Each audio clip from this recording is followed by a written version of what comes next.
in to sit with the headset. Yeah. Is there a phone number There we go. that I Okay. can You hear me? Good. just Okay. call in and When we go live, I'll take a few minutes to do the intro, and we'll go from there. So if everybody could mute out, that would be appreciated. the conversation because it's not Yeah, Vlad, you're breaking up really badly. easy to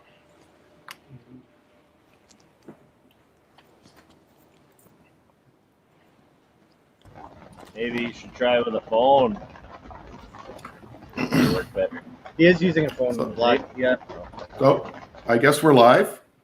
Good evening, ladies and gentlemen. I'm Doug Force from the Myth is Canada, and tonight we're hosting our third roundtable event from the War Memorial in Ottawa, Ontario, Canada, the de facto capital of Canada. And we have with us tonight Derek Storie, Cody Haller, Wayne Peters, and Miranda Remillard. And joining us in the I was going to say audience on the round table is Laura-Lynn, Tyler Thompson, and Jeff Sharp. We have our co-host tonight, which is none other than Critical Thinker. And ladies and gentlemen, let's hear from what's going on up on the hill. So who wants to take it first, Wayne or Derek? What's going on? Wayne or Derek? Thank you. Go ahead. Well, thank you for having us on again, Doug, and it's great to see a new batch of faces out here talking to us from down here at the War Memorial.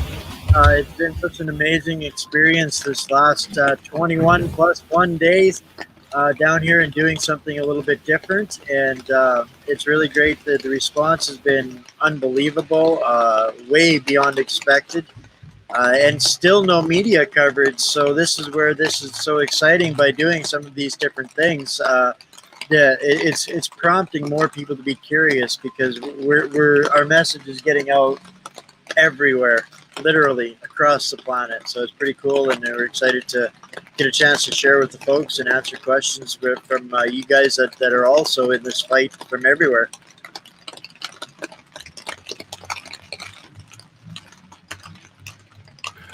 So I was going to say, you guys had a pretty exciting week out there in Ottawa. I know that you were on the march on Sunday for Hugs Over Masks, and we have this evening now joining us, Vladimir.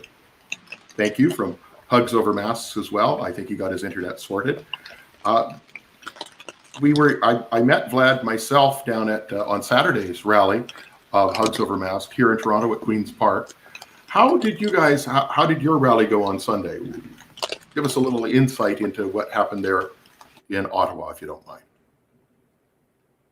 Cody, Derek? City Hall, and we marched from there across town a couple blocks past our encampment to Parliament Hill and did some speeches there. The fire alarm ended up going off, so we got kicked off Parliament Hill and all came back to the encampment, and we spent the afternoon talking to people and connecting with people. They were all very supportive for what we are doing, even though they were there for masks. So it was great, a great event. It really was.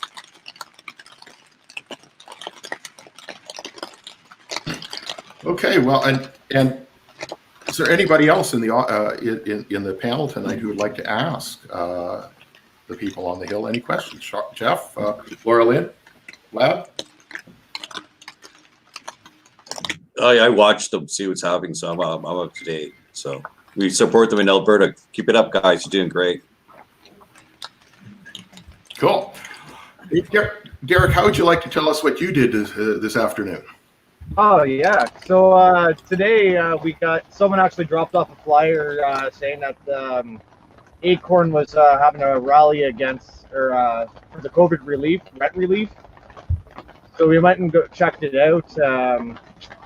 They're co-affiliated with the Communist Party of Canada, and they had a city council member there speaking for them. and that was kind of interesting. And I guess you had a talk with someone there that was speaking to a native person, eh? Yeah, you bet. He gave a speech and did a song, and we had a little bit of a discussion. It was interesting. He seemed on board. I was telling him about the Dene Mothers event that's happening here on Saturday from noon till 2, I believe it is, and invited him to come out. We had a really good conversation. I gave him one of our flyers, and I was speaking to the nature of the de facto government. And everything went pretty well up until I told him that we were staying at the War Memorial, and then he started telling me that I was a racist. And, Don't worry, keep talking. We're good. yeah, I don't know. So as soon as I mentioned that I was at the War Memorial, he had some reservations about having a discussion with me, and started saying that all white people are Rothschilds, and it was unfortunate. We ended up leaving the conversation on really good terms, so that was good. But it seemed like there was some interesting literature being Passed around. yeah, there was some Communist Party information. One of the speakers at the event was a city council member who was actually a member of the Communist Party. And I forget his name. I have to look it up. But yeah, he was representing the Acorn movement and the whole protest that was going on. Yeah. So yeah, they ended up marching from Parliament Hill to the Landlord-Tenant Act, and I went in with them and filmed the whole thing, and it seemed like a bunch of kids had a tantrum, pretty much. What is that one? Is that Bill 158 that they were protesting over? Yes, Bill 158, eh? Okay. 148. 148 and 158. 148. I think it's 148, I believe. No, that's not it. Yeah, no, I'm pretty sure it's Bill 148. Yeah. Yeah. I know it ended in an 8 and it started with a 1. I didn't know what the middle of. Okay, well that's kind of cool, guys. Anything else you guys want to report that you've done through the week for the audience here? I don't know if the man behind the whole thing here has the video uploaded, but maybe he could show us the new upgrades of our camp. Oh, okay. If you have that up. Actually, I haven't downloaded that. I'll be working on it behind the scenes. Give me a few more minutes. Okay. All right, no problem. So if anybody else has any questions, go ahead. Yeah, let's open this up. I could mention we did get a visit. Oh man, We're having light problems here. Sorry. We had a visit from one of the gentlemen who was, the city workers who do the caretaking for the grounds. And who were they with? The CC? The NCC. NCC. And they were doing caretaking on the grounds all around the park and made a stop over on our side. And we asked them why they weren't going to be mowing the lawn, and they said they were instructed not to caretake the area that we've been staying in. Nice. And we told them, hey, we're not on the grass. We're trying to respect. Yeah, we're trying to respect. We're trying to be caretakers of the ground. Feel free to continue doing maintenance, but they said that they weren't allowed and they were under orders not to. So moving forward, we've lined it up so that we can get a lawnmower, and we're going to be caretaking the grass on the side of the park that we're staying on, and planting some more plants. We're going to have Captain Freedom out there tomorrow mowing the lawn. Live. So check that out. I'll be streaming that live on my my channel there. We'll do that around noon. I do a noon show every day now. Okay, good. Wonderful. Yeah. I know that Wayne does his 8 in the morning and 8 in the evening. Miranda, you were working on putting a new banner together, and you had people voting on Facebook on which banner you were going to choose. Did you guys finally get that sorted out? Do you have the new banner? Yeah. Oh, it's 184. Yeah, we did actually.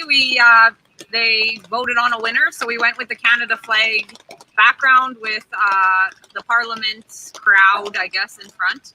Everybody was very happy with our choice, and they were very happy to get rid of the fist. Cool. So yeah, we're putting an order in for some new banners. Now there goes their internet. You can watch those. We're slowly rebranding and fading out the fist to that. Yeah, Derek showing you there. Wonderful. That's the new logo. Great. That's fantastic. So Yeah. I'm the only one doing the talking. Okay, well, I can talk. I just woke up from a nap, but I can talk.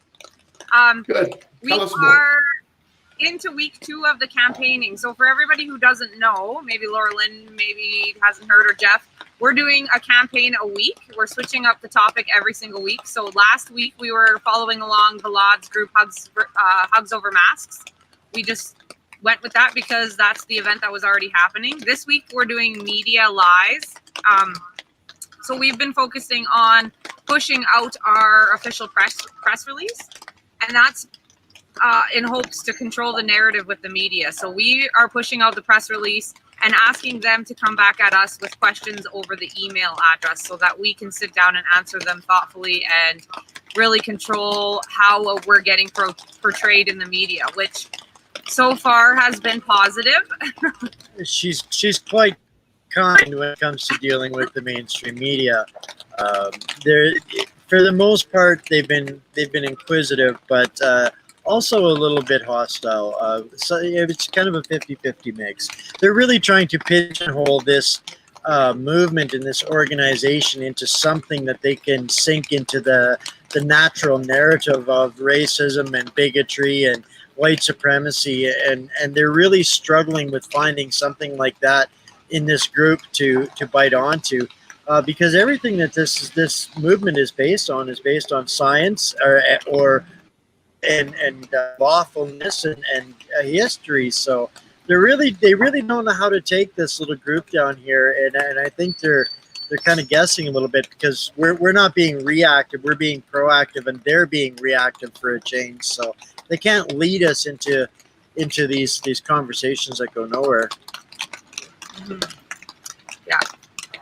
So we actually have a little blurb above our press release that states that we, as the people of Canada, no longer are going to accept their biases, and we are pushing out a press release that, yeah, they're showing it there. It can be found on the website as well under projects. We're asking people to send that out, so hopefully every media center gets a few of them, or 100 of them would be nice. And they can no longer ignore it because we felt completely unrepresented as of July 1st. That event on Parliament Hill didn't get fair representation in the media, so we linked it back to that, and we are expecting a response. Well, and that's where the media failure began, was on July 1st. And I mean, when has Canada ever missed, Canadian media ever missed an opportunity to broadcast a sit-in or an occupation or some disruptive force? But when it comes to people from the other side of the fence, the conservative side of the fence, doing something, it's been absolutely crickets. So we're taking it to them literally, and when we look at across the social media platforms, it's becoming undeniable, and it's going to be interesting to see how they react as this goes further, because part of how we're doing this is it allows us to expose them with the written word, right? This isn't conversations or videos that are manipulated. When they're sending in written questions, we can respond in a written fashion, so we can hold them to account when if they want to do anything that isn't factual, we can expose it to them. And right now, I think we've got as much of an ear in the media presence, at least on the social media and media platforms outside of television, than they do. So it's interesting to see this jousting match going on between them when they're not controlling the narrative. So that's pretty exciting with what these guys are doing. And something else too, you guys this may make the news because we're going to be really pushing on it as well. A set of posters is going up all across Ottawa, and this poster speaks exactly to the $30,000 reward based on the fact that Canada is de facto, and some gentlemen in BC have literally put up a $30,000 reward to anybody that can provide evidence that Canada was ever confederated. So we've been blanketing the city of Ottawa with this reward poster for this documentation or evidence. So that started to go up today. So you can find that poster up on the Revolution website as well. It's pretty awesome. And this is stuff that any community can duplicate, right? So. I just wanted to reverse a little bit here. If we could get back to the lawn mowing thing. You guys want to get some attention there, Derek and Cody. I tell you what you do. You go get a lawnmower and put a great big flag on there that says that "We the People Lawnmower," and do this as a great patriot, and charge a very low rate. Like basically a lot, just to prove to the people that we can do things as the people a lot cheaper than I assume it's some government union that's probably mowing the lawn. So go and mow the whole lawn and then give a bill to Trudeau. Seriously, send a bill to Trudeau from We the People taking care of our lawn, and see if the media picks up on that one. You'll get a union complaining about that one. Do the work and then like $5 an hour, even $5 an hour. I don't care. That's a great idea. We the people can get things done a lot cheaper. We're not going to be a hindrance on our taxation system, and we'll put these guys out of business. And then tell the people when the media comes to actually talk to you while you're doing this, tell them. Because these guys were told by the government not to mow the lawn around here. So we want to take care of our country and do this. I don't know. That's the whole thing. We don't want to destroy communities like Black Lives Matter, Antifa, and stuff like that. Absolutely. We want to be able to help our community, give them a hand up, Yes. Yeah. So that's our goal in this, and we're going to have Captain Freedom do it. He's going to make an appearance tomorrow. Captain Freedom, he made his on one of our marches. He's got a mask that he wears up over his face, kind of like the picture of Timothy there in the news article, and we've actually fashioned a cape out of masks as well. Right on. Instead of mask ginch. So it's going to be pretty funny. We're going to be doing some videos with him. Oh, here we go. Here's the cape. That's great. I like that. Yeah. And we're gonna be doing some videos with him as well, going into stores, and when people see tests. Right. So when they force people to wear masks, and Captain Freedom's going to come in and save the day and provide information showcasing that it isn't something that they can force on people that have a medical condition against their human rights. Right. So also going to be providing information to those businesses that they are not able to force people to wear masks. Perfect. So Vlad, do you have anything to say about that? I mean, you're the guy with Hugs Over Masks. You're the man behind all of the wonderful information that's been put out here all across Canada. You've done an absolutely amazing job in informing people about these masks. And what do you think of what Cody and Derek have going for Captain Freedom? Captain Freedom, I love it. We have Captain America, now we have Captain Freedom, right? Representing Canada land. So I love that. Any publicity stunt is great. As we learned in the 3 months protesting in Toronto every single Saturday nonstop and getting barely any coverage, it's really just out of ordinary publicity stunts that actually get media attention. And if we want people to know about us and what we're doing, sometimes that's the avenue we have to take. I definitely want to acknowledge every single person working in our movement. So it's not just me by myself making all this work. There's a lot of people volunteering time, energy, and money. So I definitely want to make sure that's acknowledged and appreciated. Definitely not. There's no way I would be able to do everything that I'm doing, even though I am putting 16, 18 hours a day. But a lot of people helping out, and I acknowledge and appreciate that. And in terms of what we've been able to accomplish so far, we're definitely building a network. The Hugs of a Mask initiative got created in my mind during May participation in the protest. My first protest was May 2nd. I just missed the very first one in Toronto, which was the last weekend of April during these lockdown measures. And for some of you guys who don't know, I'm relatively new to this world of activism and even leading the movement. It's a great responsibility, and I don't take it lightly. So having said that, with the movement, the two main initiatives that got developed and we pushing really hard on is, one is we definitely would love to be what we call truth education platform. I definitely saw, and I'm sure all of you guys agree here. I know I'm preaching to the choir, as they say. The amount of false information out there presented by the media and government is overwhelming. And people definitely, get lost, they get confused, and they get scared. And people are definitely stressed out of their own minds. And that's what when we educate our outreach teams, and that's the other thing that we're focusing on is building the outreach teams, is that people approach the mask people with compassion and just understanding that those people are scared. They've been brainwashed under heavy fear propaganda. And you just have to understand that you won't be able to overturn them in one conversation. The best that you can do for people who are really misled is just to drop a seed of doubt in their mind.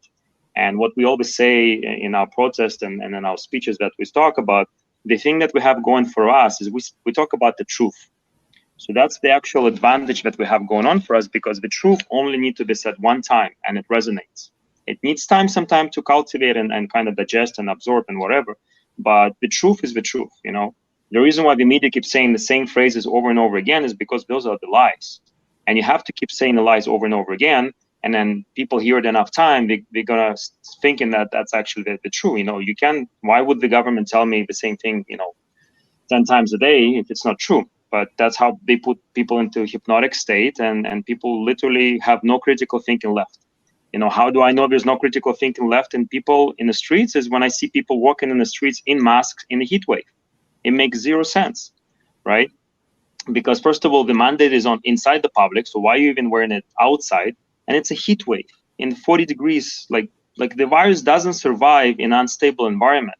And it's been said over and over again that the virus only transmits in closed environment. And even the interaction with a person has to be prolonged interaction. So even if it's just a quick random interaction, you have somebody even in a closed environment, you're still not going to be infected because exposure has to be prolonged exposure.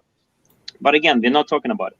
So going back to what I was saying, this is what we're focusing on, is to provide truth education platform to people so they can at least know the real data, the real science, the real treatments. And at the end of the day, understand that we never had a pandemic in this country. You cannot have a pandemic with empty hospitals. It just doesn't exist. And we have empty hospital across this country. Well, so that's like the one thing that the easiest.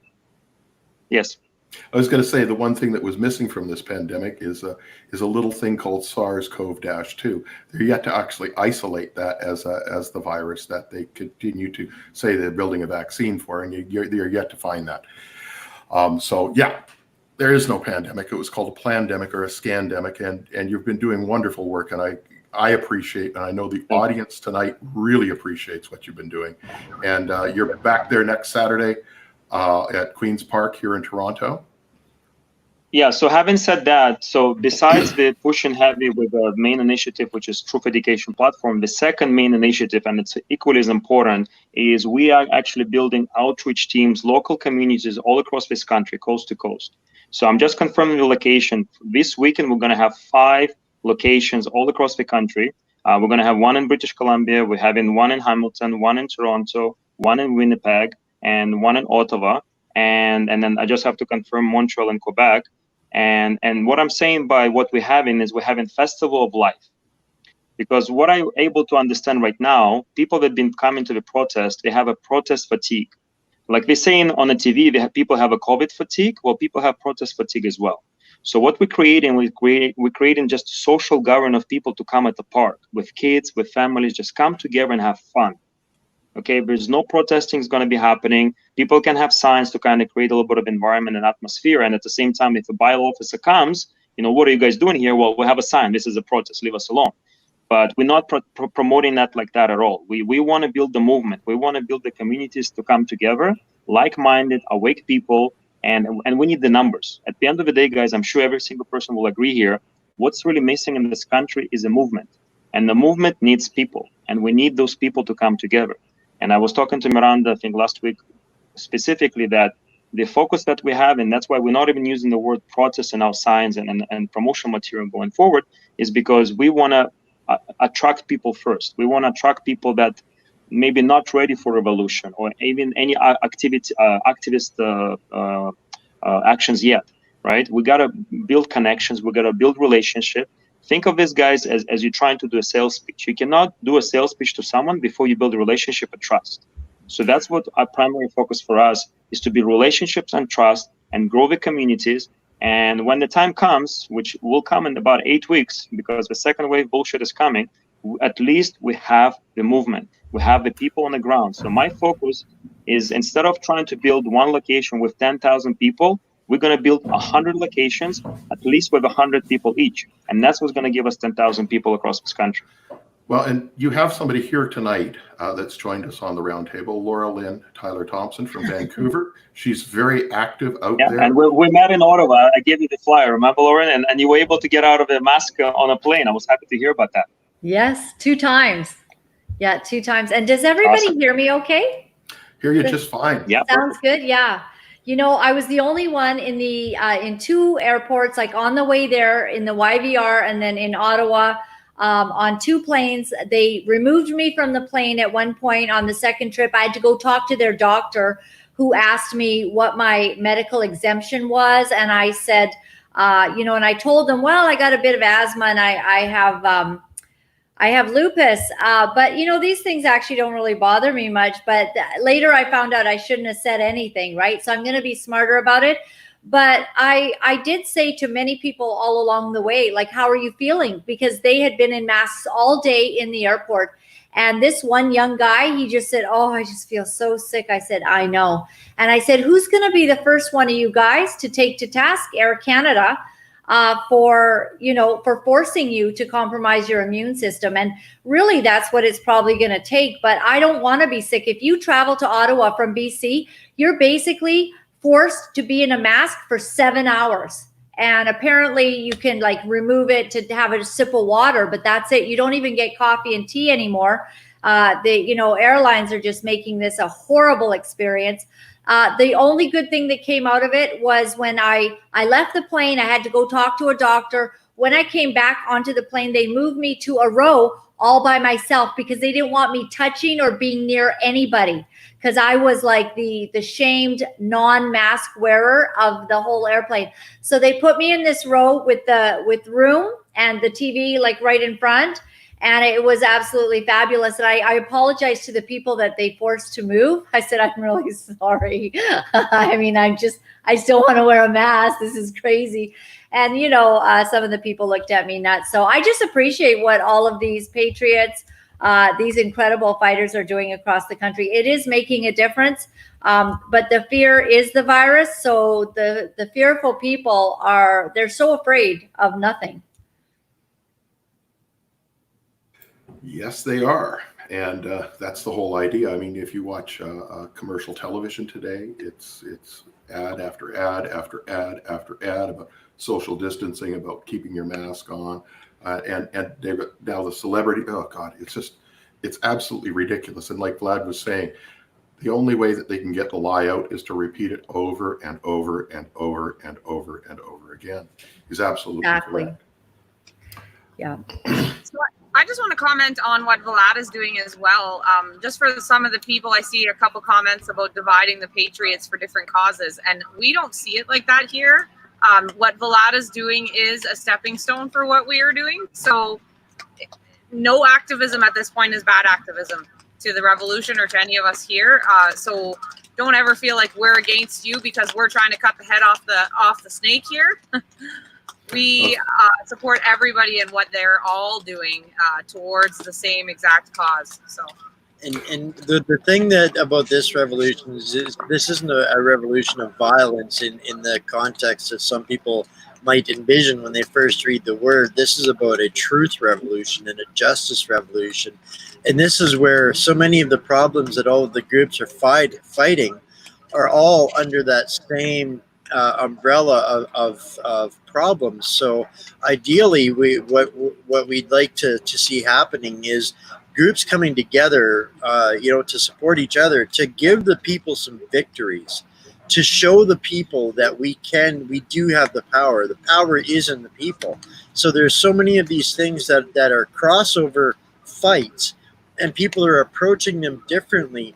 but they're all important in bringing together a victory for the people. So the mask issue and the bad science and the fraud that it all is really an ignition source for the people to get together into a common thing, a common fight that will teach us, because we haven't learned how to come together yet in our different approaches on things. So this is where it's so exciting to see these things duplicating regardless of the fight, but people helping each other. And as we get better at this and in crossing over with some of these problems that all stem from the same place, it's really having an impact, because people are starting to pay attention to the other groups. Even if they're not specifically on that page, they're paying attention to what they're doing because they're working together, because they're seeing different faces, different points of view, different contexts, and more science and information. I mean, this is how we win in the end, is with truth and repeating the truth often enough in enough different places in Canada that we drown out the lies that, you know, are getting stale and old. Could I make a quick comment? And in addition, Go ahead, John. Okay. See, basically, with the system fears of most is they realize that the people actually standing up and talking. Whether you have difference of opinion, whether it's carbon tax, oil and gas, mask, whatever, at least you're voicing your free speech. And that scares them, because people are no longer paying attention to their political lobby groups where the government controls the narrative. So that's what they fear the most. So, and another thing too, with the media, we actually did a media release with the masks rally here at Edmonton, and the media did show up, unbelievable. And we thought they're going to twist it all around like they usually do. But this time we had cameras all over them. We're watching them. This is, what are you doing? Well, we're interviewing us to make sure you guys tell the truth. And they actually did tell the truth. We got good coverage. So I just like to suggest next time you talk to the media, make sure you always have a camera recording. Yeah, that's Definitely. true.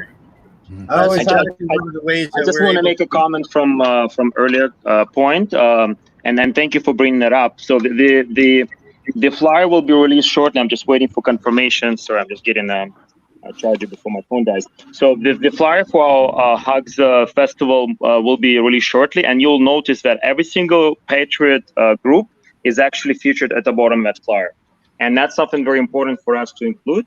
That even though we're doing Festival of Life and it's all, you know, kind of kids, family friendly fun, all the Patriots organizations are listed at the bottom. If for whatever reason I did miss someone, please get back to me, and we make sure that for the following flyers they are there. And we do this for a few reasons. One is for something like already was mentioned. We all fighting the same fight, and I say this often, that the assault on humanity is multidimensional. So we have to have multidimensional fight back, so to speak. Okay.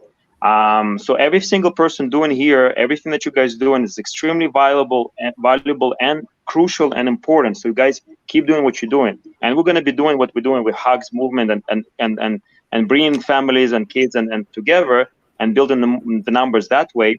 And at the same time, all the organizations are represented there. And also, you know, if in some areas where maybe the movements died down and people were associated with any of those groups that we had on the flyer, now when they see that flyer, they know that they belong to something anyway. And we know from human experience that one of the biggest driving forces for humanity is to belong to something bigger than themselves. And that's what we're trying to create. We're trying to create the belonging for people, for common cause, for humanity to fight back for our normal and preserve our way of life. So that's what I wanted to pass on to you guys. Awesome. Yeah. And we're really looking to do unity here. This is why we do this roundtable, is to bring people together, to come up. Ladies and gentlemen in the audience, get off the couch, come on out to Hugs for Mass rallies. Come up to, if you're in Ottawa and you're watching this, come up to the camp, see the boys, take part, do whatever you can, but get off the couch. It's more important to get out and do. If you want to do 5G, stop do living 5G. in fear. We need to stop living in fear.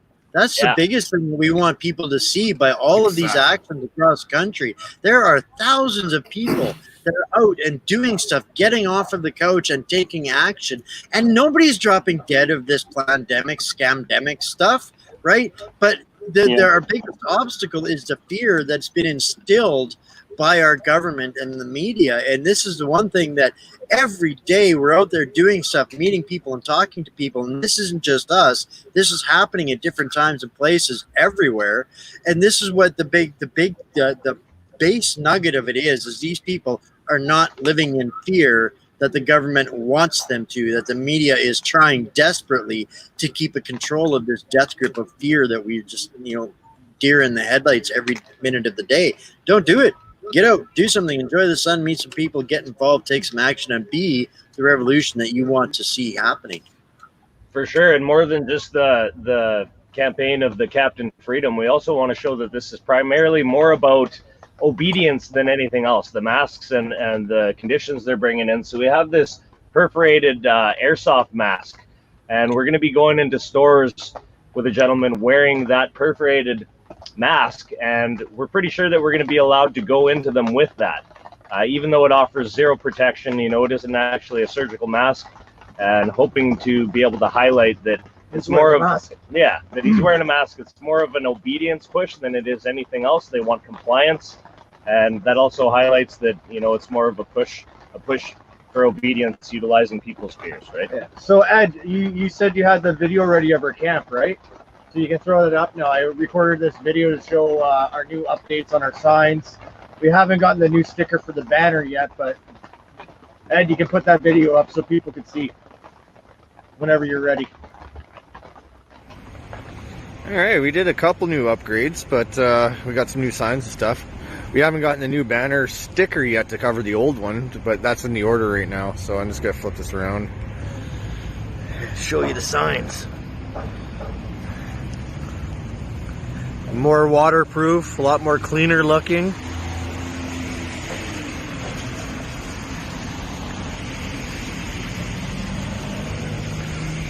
Yet again, these are the same crimes that our government has done to Canadians.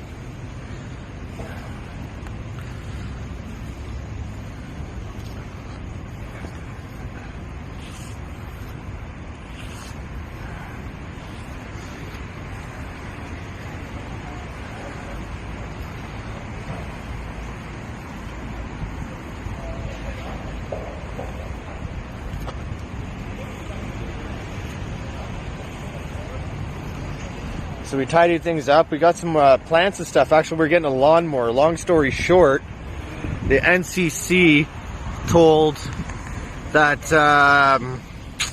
they weren't going to cut the grass or anything here because we're a camp here because they want the community to get mad at us. So we have a lawnmower on the way, an electric one, tomorrow. And we're going to go around and take care of the grounds ourselves because the city was told not to touch it. And we moved our booth here a little closer, so we have one entry point into the camp. We only have 2 entry points. And here's some more signs.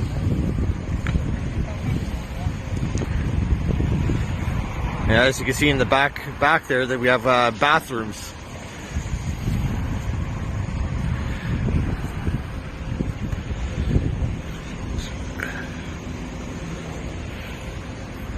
Alright, we got the Justin Trudeau Wheel of Misfortune here too, so people can come check it out.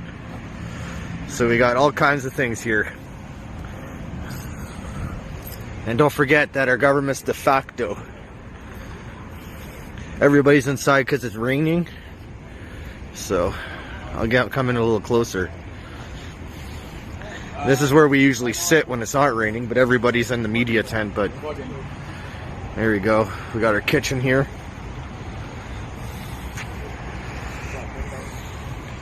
So that's what our camp's looking like right now. We upgraded the signs, we cleaned things up. Now we're gonna get a lawnmower, cut the grass because no one wants to touch it. So back to the show, guys. And there you go. How's it looking? What do you guys think?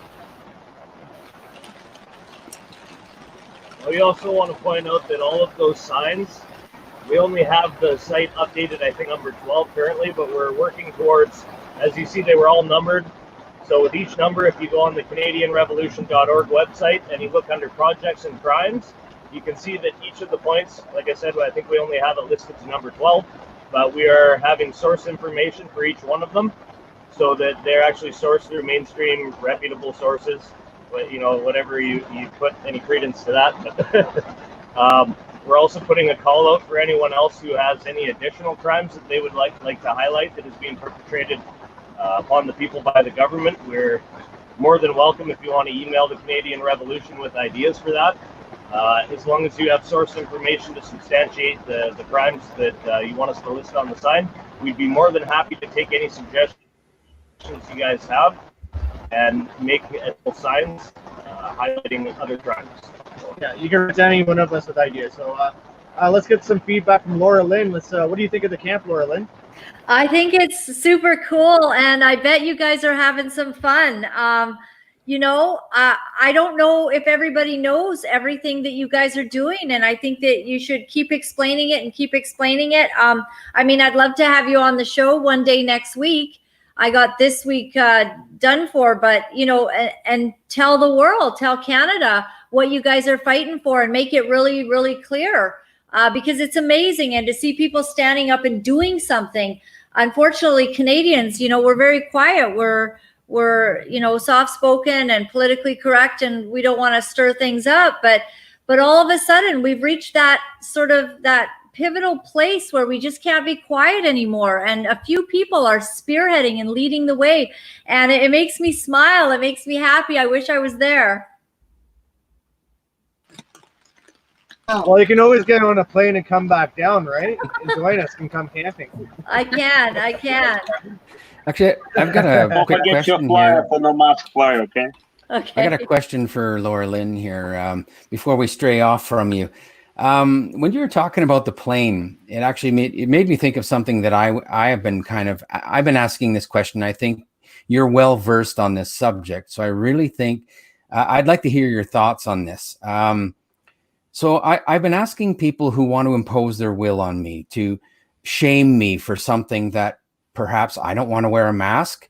So I ask them, who gave us free will? Where did we get free will and choice from? And of course, the answer to that is God. When you're born, you have free will and free choice. That was given to you. God doesn't impose anything on you. So who are they and what moral authority is any government or any other person to do so? First part of my question. And second part, maybe we should be asking these people if they feel that they are the moral authority of me, then they should be taking care of me completely like I am a child. So now they are going to pay for my life. They are going to be responsible for my death if that happens or any ailment. I wanted your thoughts on this because I think it's a really important thing.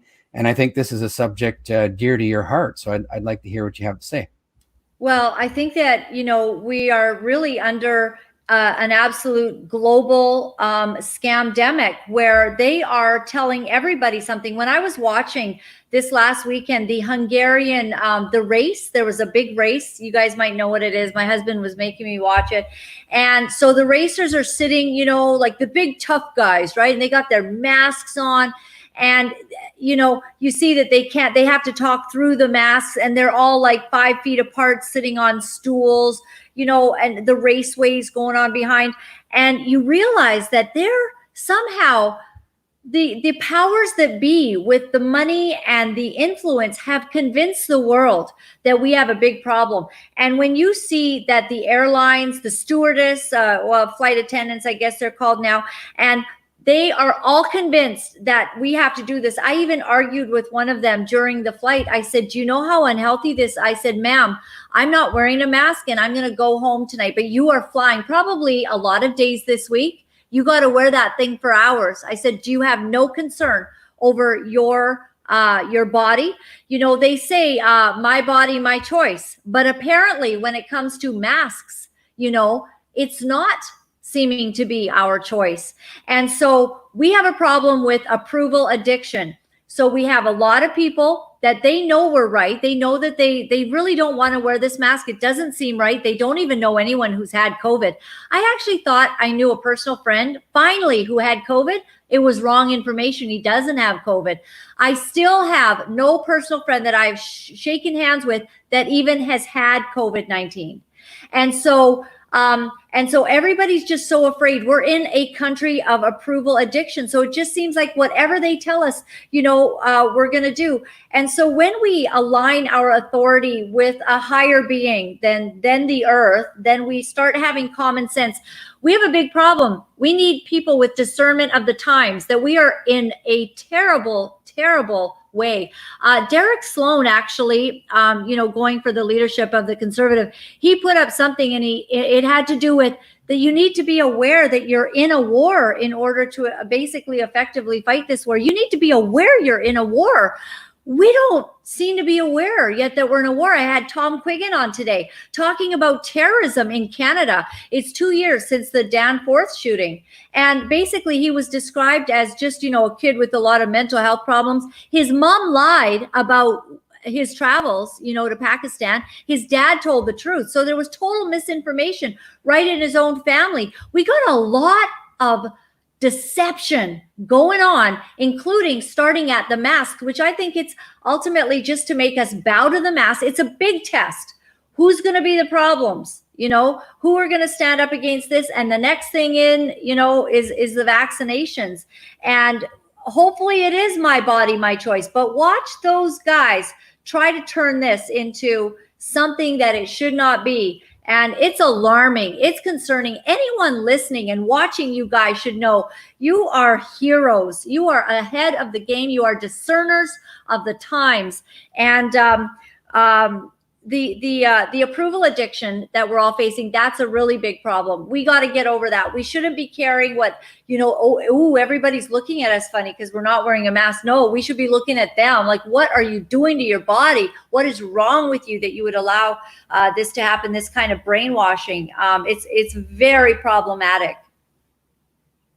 And it goes a lot deeper than that, actually. It's interesting that you bring up that point about all the influencers and all the mainstream and the control of the narrative of the information. Well, I know that Doug Force, critical thinker, Wayne Peters, we've all been a witness to that same type of censorship and that same type of restriction on the information pertaining to the truth of the history of Canada, the Confederation issues, and the truth of the constitutional history of this nation. That is something that I've seen exhibited not only by the mainstream media, but also through several of the patriot groups and even several of the political parties that are even right-leaning. It's as soon as it comes down to facing the factual information and addressing the true history of Canada, addressing the constitutional issues, it seems to be something that everybody shies away from right away.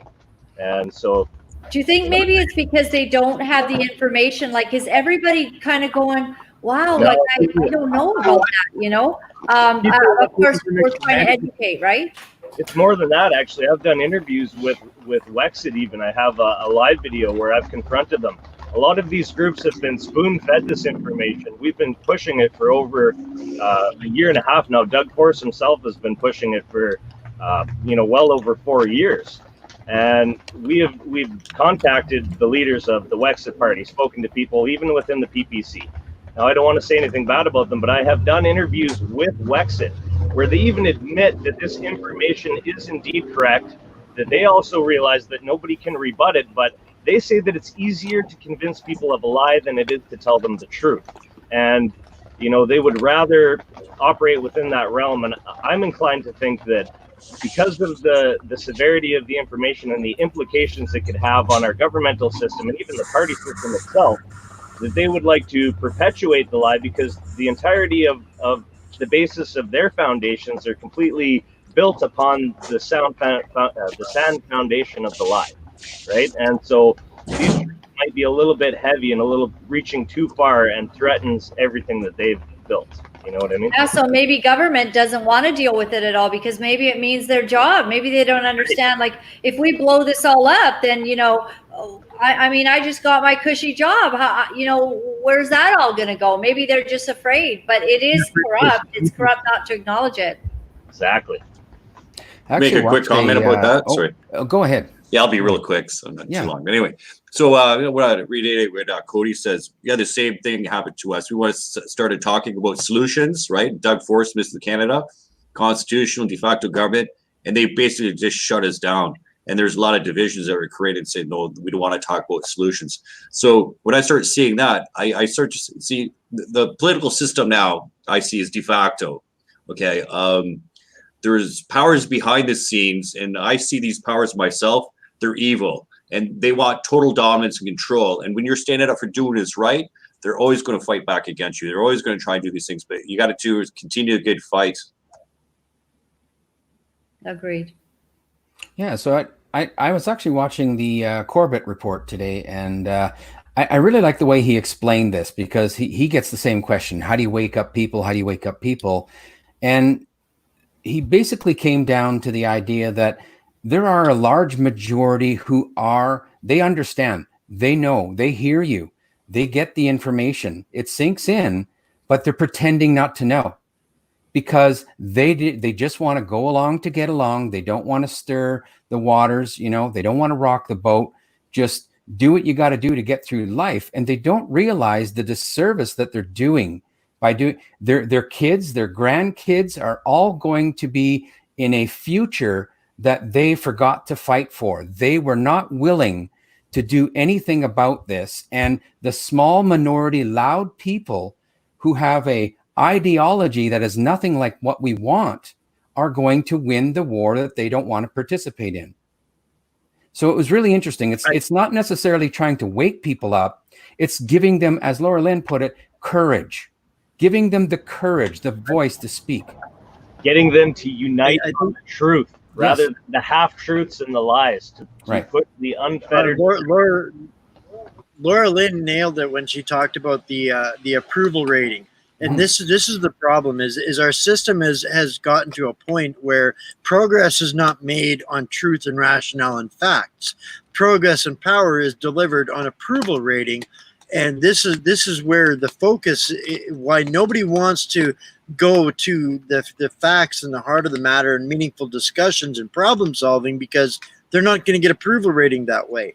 They're not going to get the propaganda, the conditioning response that's going to deliver the approval to put them in power.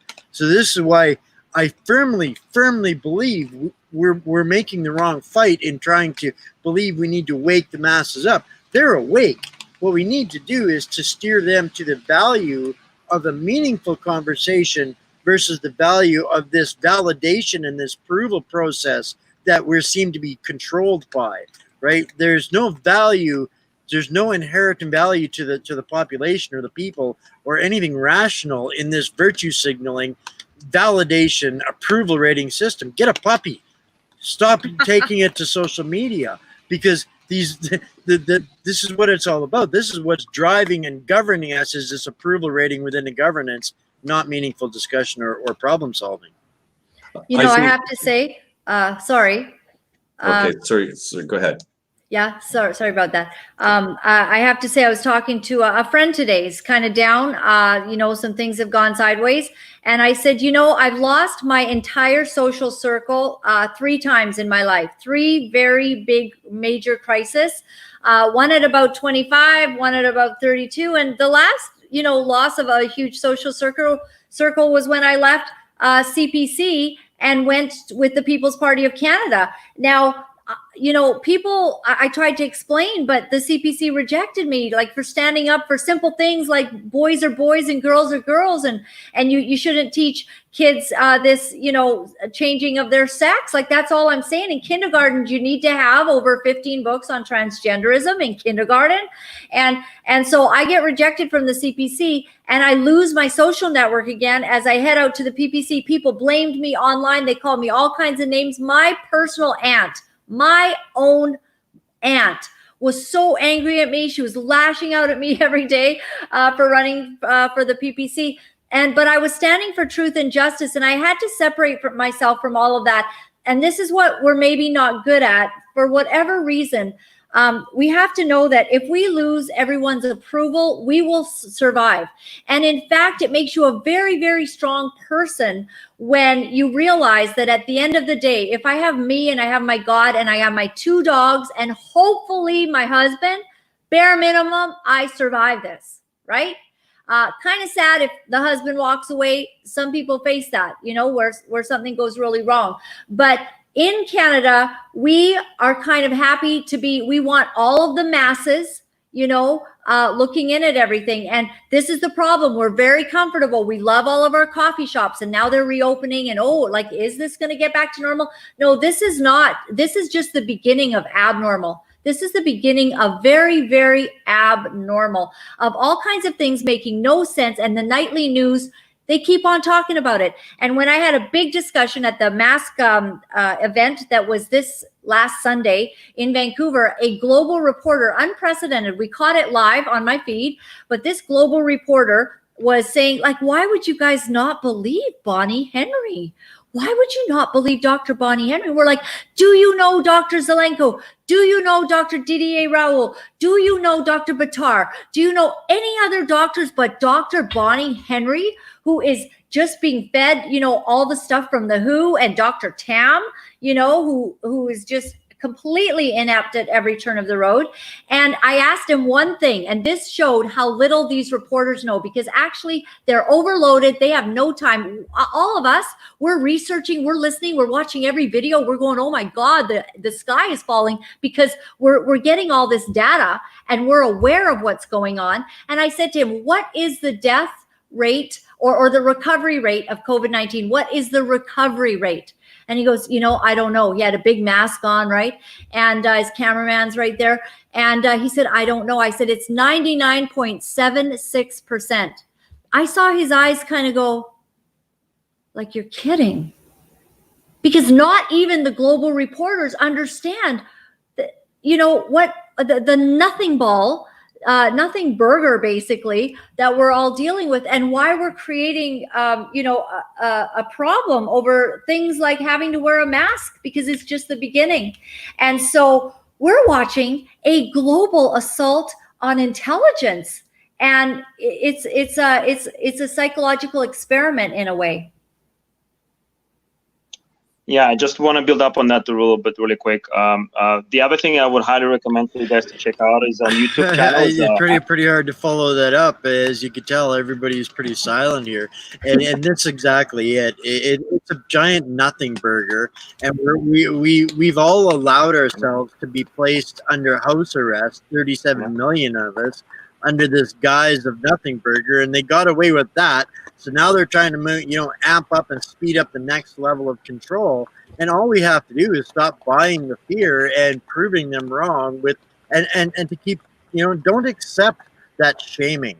Stand up for the truth and the facts and your rights. And this is what we're hoping to inspire, exactly this. Avoid the fear, get out, get involved, take some action, get off the couch. This it's now or never. Fight back. Really. Fight back. Exactly. Stand up, fight back. I think and a big event is going to be when school goes back in session for parents. I think we're really going to see some hard restrictions in the schools, and I think that mothers and parents are going to be a huge audience for this stuff, because they're not going to be happy when their kids have to go to school masked or social distancing, or half in school, half online. So we're really going to try to latch on to that fear in September and try to get people waking up before the second wave hits. The second wave of propaganda. Yeah. The second wave of propaganda. The second wave is going to hit, though, because all of these people with compromised immune systems from wearing these masks are going to come out into socialization in September, with schools opening up and more businesses opening up, and we're going to see illness, real illness this time. Ladies and gentlemen, we're coming up on the hour. We try to keep this to an hour format. If there's anybody, go ahead, Vlad. You wanted to say something? Yeah, I just want to quickly. I had to jump off and jump on again. Sorry, guys, a little bit technical stuff first time, but I want to highly encourage, if you haven't seen already on YouTube, Amazing Polly, really amazing woman, shares a lot of stuff. She released a new video, I think it was yesterday or today. And about 20 minutes, she really broke it down. I think there was an article from about 10 years ago, and it's exactly what's happening right now. She discussed the Stockholm syndrome and how right now we're basically humans are considered to be a bioweapons, and how we are considered to be a patients now, that we all need help, we all sick, and we all patients. And I kid you not, Dr. Davila, who's a medical top person in Toronto, I think it was about 2 months ago at her Toronto briefing, she literally said that word for word. I think of you all as my patients. And I kid you not, as soon as I heard that saying, like, I yelled at my laptop, I'm not your fucking patient. You know, and I said that at the protest, and I still remember to this day. And I kid you not, the amazing Polish, she used the same thing from this article today, and that's exactly how they trying to frame us, that we all sick, we all dangerous, and that's why I have to have all this distancing, all this masking and whatever. And that's why, again, hugs of a mask is just such an innate human action of hugging people. Kids just hug each other intuitively without even thinking about it. And at the same time, just to build a little bit on popularity discussion earlier, the challenge is, you know, people are definitely brainwashed and under stress and fear propaganda. And now what we're actually seeing crowds coming together and bashing other people, trying to stand the ground. I have people messaging me all the time saying, you know, someone was trying to get into the store with no mask, and then the manager was giving a hard time. And then other people, you know, they jump in on the same person, like, why are you here with no mask? And that's the challenge that we're facing right now. And again, what we have to do is we have to connect with awake people. It's not even doing as much effort waking up the people. We just have to connect the people that feel lost and out of place and don't feel like they belong anywhere. And that's the idea behind the Festival of Life, and just coming people together and making sure that they know they're not alone, and giving that support and community help that they need. Well, and the powers that be would have you believe that on March the 1st, 2020, the human immune system ceased to exist. And now we are all their patients, and we need to have vaccines on an ongoing basis. And because we no longer have an immune system, it doesn't work anymore. It's gone. And that's what they would have us believe. Anyways, like I said, we're coming up on the hour. Thank you, Vlad, for that. Anybody else would like to put in their last 10 cents worth before we go? Go ahead, Derek. I'm just asking the people that are watching this, if you're in the Ottawa area, if you can't come camping, come hang out with us and let's talk. You know, let's share some ideas and think of some action plans together. I'm sure Miranda, Wayne, and Cody and I and the rest of the crew would like to get some ideas and some initiatives to move forward with some bigger actions. Moreover, to comment on what Vlad just said, we've actually had some really good successes inspiring people with the information we've been disseminating locally. We've had store owners that were completely blown away and awestruck by the fact that they don't have the ability to force people to wear masks, and have actually offered to put the information on showcase, to post it on their windows. There was a gal at one of the dollar stores that we've been frequenting, and the security guards are always giving us a really hard time about not wearing masks in the store, but we stand our ground. And some of the employees there have actually gotten letters from their physicians and stuff to give to their employer to show that they don't need to wear a mask and that they can't force it on them. At the job place. Yeah, it's been pretty awesome to watch the small changes occur, you know, as we've been disseminating some information. So, guys, before you guys go, Derek, do you have Timothy Paul there with you? Would you like to put him on camera? Would you please put him on camera? He's a really big part of what you guys are doing. And there he is. Ed, can you give him the screen for a minute? Ed, would you put him up on the screen? Thank you. There you go. This is Timothy Paul. He is a deaf gentleman who has been working with the people here on the Parliament at the War Memorial from the inception. And just a great patriot. Thanks, Timothy.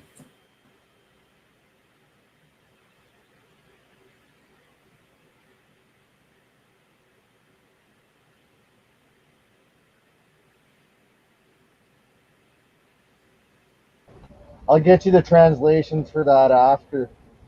I just don't want to cut him off of okay. Here. Well, thank you very much for putting him on, Derek. No problem. Any last words? I know that Wayne has something to say, so go ahead, Wayne, and Miranda. I guess I'll just lead into what we're doing next week. So like I said, we're on the media week. So please encourage people to pump our media release out so that hopefully the entire country knows why we're here by the end of this week. And next week we're doing crimes against Canadians. So those signs in the front of our camp that are showcased, those are just a few of the crimes. And like Cody said, you can go onto the website and you can put your own evidence in those crimes, add a crime. You can vote on the crime, and then the top crimes that people are feeling very compelled to in this country will rise to the top. And our hope is to create our own justice if the justice isn't given to us in the avenues that we're seeking. Because I know there's a lot of patriots across Canada doing lawsuits. What Norm Traversy is doing in the U.S. Embassy. If none of that works, guys, we are going to be forced to create our own justice. We cannot let these criminals keep getting away with this. Well, thank you guys very much. Why don't we go around the table here quickly? Jeff Sharp, why don't you tell the audience what you're about, where you're from, et cetera, et cetera. Give a little thumbnail sketch to the people that have been watching tonight. Well, from Canadian Revolution, we're located in Alberta. We've been we're a lobby group, but we're a platform for the people, by the people. We established to set this up to, like I say, give a platform to the people to take, because I call them professional lobby groups that actually work for the government, the status quo. They have a platform, and they actually say they represent the people. In fact, they don't. They actually represent the political elites. And so right now, by listening to what's happening on the Hill and the information we get from Mythos Canada, now we're starting to stand up and ask that Canadians want a government of the people, by the people, for the people, and we want a constitution by the people, for the people, and freedom. Thank you. Thank you very much, and appreciate you coming in tonight for the roundtable. I guess we'll look over to Laura-Lynn Tyler, Thompson. I'm sorry. Yeah, no problem. I've been called many different things. I'm so grateful to have been invited to this. Thank you very much. Thank you for all that everybody is doing. I do a show live now every day on Facebook and YouTube at 1 p.m. I try to have guests that tell the truth. I try to make it a shocking show, and the truth has actually become shocking. I try to have courage. I try not to care about what people think about me to an extreme degree. I am so blessed that there are many, many people who love all of us because we are truth speakers.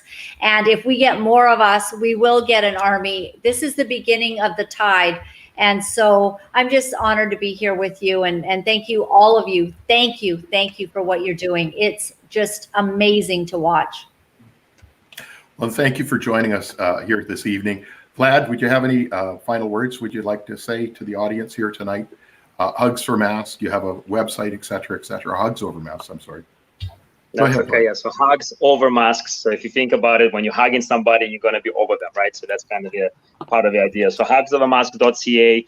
We have a group set up on Facebook under the same thing, hugsovermask.ca.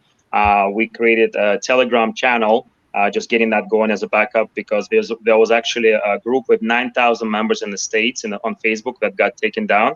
So we have to be mindful of that. It's all good. We are on Facebook because a lot of people are there, and we're building those relationships and connections, as I mentioned.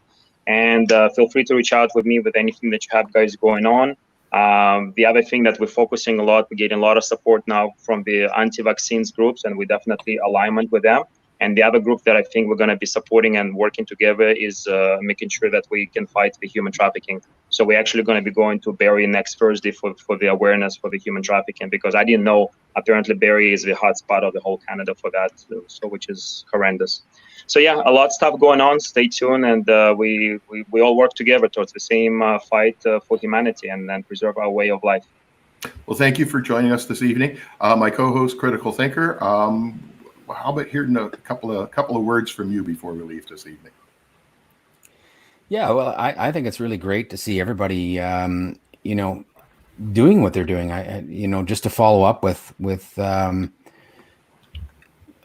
don't know. There's not a whole lot for me to say anymore. I think everybody's just doing a great job, and we're all just doing what we can to if not wake people up, at least give them the courage to speak. And I think that's going to start with everybody doing that. If people are going to go along to get along, then show them that they can speak at the same time. And I think that's going to be a message that we have to start spreading forward. Once they see other people speaking up, they're going to join. They're going to get in there and do the same thing. And the same thing, if we have to do it with using masks as a beginning, well, we can do that too. Teach people. And it's great to see people. I like that, Derek was teaching the employees to get a letter, and it's free will. That's basically what I want to say. Use your free will, use your critical thought, get out there and do something. Just a lot of great messages tonight, and I want to thank everybody for helping with the fight, helping to help other people help themselves. Well, thank you for being here again as our co-host. And as everybody knows, I'm Doug Force from the Myth is Canada, and we will be here next week, 9 p.m. Wednesday, again to do another roundtable event from the War Memorial, and with more people coming in from outside to join us here on this. So everybody, thank you very much. It's been a wonderful evening, and thank you, Laura-Lynn. Thank you, Vlad. Thank you, Jeff. Much appreciated. Everybody, have a great evening. Good night. Good night. Thank you. Stay healthy, guys. Have a good night. See you soon. Love y'all. Love Good you. night, everyone. Night, everyone. Thank you. Bye, everyone.